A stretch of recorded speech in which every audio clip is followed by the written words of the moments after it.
What's good, guys? It's Khalil Jamar. Hope that all is well with you guys. If this is your first time on my channel, welcome. If it's not your first time on my channel, welcome back. Now, as the sport of powerlifting continues to grow, you have to start to kind of wonder where the sport is going to evolve to within the next 5 to 10 years. Now, I'll give you kind of a small example of how much the sport of powerlifting has grown. In 2013 at Raw Nationals, which is one of the biggest events within powerlifting, there was only about 350 competitors at that event.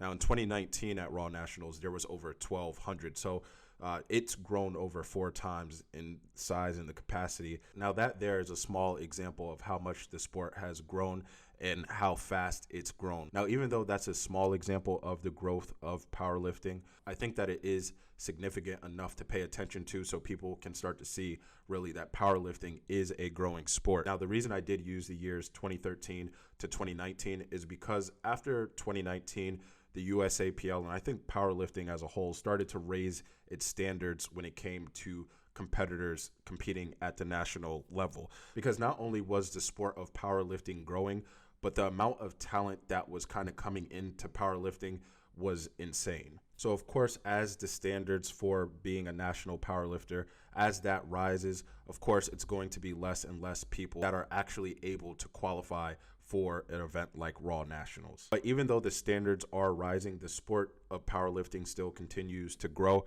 and a good amount of people joining the sport are extremely strong off the bat, especially the younger generation of powerlifters. I mean, you have teenagers, kids in their early 20s moving weight that a few years ago, grown men were not able to move at all. I'll give you an example.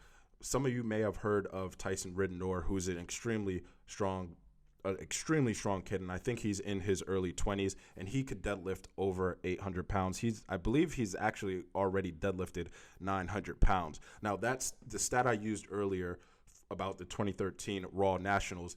The heaviest deadlift at that meet was 815 pounds. And that was done by Michael Tuchscherer, who I believe at the time he was between the ages of 26 and 28 years old. So not only is Tyson Riddenor younger than Michael Tuchscherer, but he also weighs about 70 pounds less than Tuchscherer did. When Tuchscherer deadlifted 815 pounds at Raw Nationals in 2013, he weighed about 264 pounds. I think Tyson Riddenor is still in that 190 pound range. He's just under 200, I believe.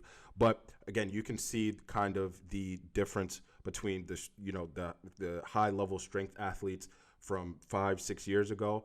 5-6 years ago. Now, 2013 is almost 10 years ago. I'm sorry. So it's 2022, so about 9 years ago. You can see the difference between the top level powerlifters back in 2013 versus the quality of top level powerlifters in 2022. So this is not only proof that the sport is growing, but it's also proof that the standard within powerlifting is rising as well. So the question is now, could the sport of powerlifting grow to the point where it's in the Olympics? While there are extremely strong competitors within the sport of powerlifting, and I think there's potential there to be as strong as an Olympic lifter, there's a few reasons why powerlifting can't be in the Olympics right now. Now, as I keep mentioning, the sport of powerlifting is growing, but that's mostly within the United States. And the United States, as far as I know, pretty much dominates the sport of powerlifting. I think all the top powerlifters within powerlifting, most of them are from the US. Now, while there are strong competitors from other countries, for example, one guy that I've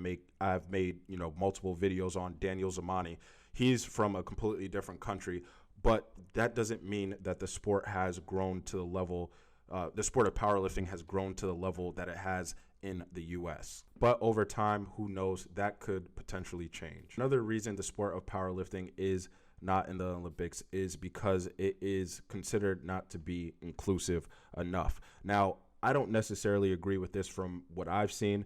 As far as what I've seen, the sport of powerlifting is very inclusive.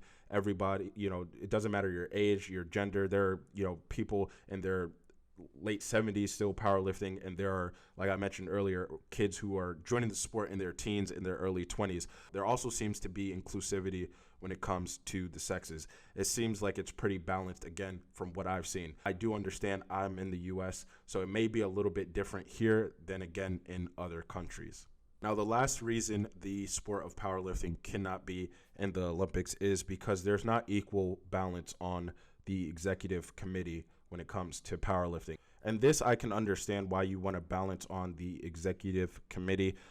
As the sport continues to grow, you do want everybody treated fairly and all the competitors within the sport treated fairly. And having balanced perspectives between the sexes and having an equal balance between male and female, I think that would make sure that everybody is treated as fairly as possible. Now, even though I'm giving you reasons as to why powerlifting is not in the Olympics right now, the good thing about these reasons, these are all reasons that could change over time as the sport continues to grow. Now, that may not happen for a while, but I am hopeful that it happens soon. I think powerlifting is a great sport, and I think it's a sport that more people need to be aware of and to see, because I think it's a great opportunity for people who, maybe had different goals when it comes to athletics. Maybe they wanted to go to the NFL. Maybe they wanted to go to the NBA. Maybe they wanted to, be a professional athlete elsewhere. If that didn't work out, powerlifting, I think, is a great kind of outlet to feed that competitive need that a lot of athletes do have. Unfortunately, everybody can't make it to the NFL. Everybody can't make it to the NBA. But that competitive nature is still within a lot of athletes who don't make it to that top level. And I think powerlifting is a great kind of, again, outlet and a great alternative to feeding that competitive need that a lot of athletes may have. Now, what would be cool to see about the sport of powerlifting, and what I would kind of like to see it evolve to, is for it to have somewhat of a boxing aspect to it. Now, I'm not talking about boxing like Thor versus Eddie Hall, which is about to happen pretty soon.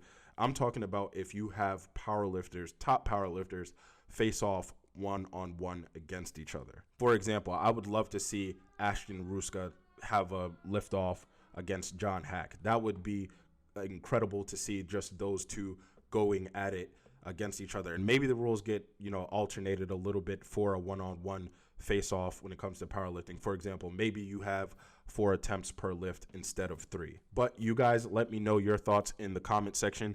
1, do you think that powerlifting should be in the Olympics, and do you think it should be considered Olympic sport eventually? And would it be a good idea for powerlifters to start holding competitions where they face off one-on-one against each other? Guys, that is the end of the video. As always, thank you for watching. Make sure that you do like the video, subscribe to the channel. See you guys later.